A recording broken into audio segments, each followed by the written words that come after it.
రాధే రాధే గోలోక లీలలు ఛానల్కి తిరిగి స్వాగతం సుస్వాగతం.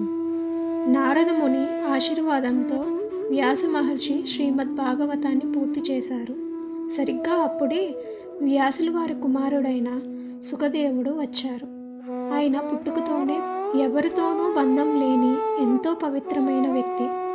వ్యాసదేవుడు ఎంతో ప్రేమగా సుఖ నా కుమార ఇక్కడికి రా అని పిలిచారు. వ్యాసుల వారు తాళపత్రి పుస్తకాన్ని చేతిలోకి తీసుకొని ఇదే భాగవతం, ఇందులో భగవంతుని కథలన్నీ ఉన్నాయి, నువ్వు జాగ్రత్తగా విను అని చెప్పారు.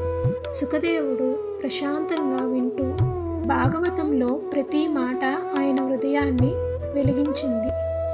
ఆయనలో భక్తి, గొప్ప వైరాగ్యం అంటే డిటాచ్మెంట్ వికసించాయి.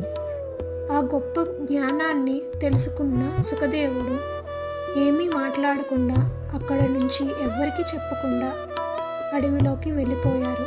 వ్యాస మహర్షి ఆయన వెళ్ళడం చూసి కూడా తన మనసులో శాంతి, ప్రేమ మాత్రమే అనుభూతి చెందారు.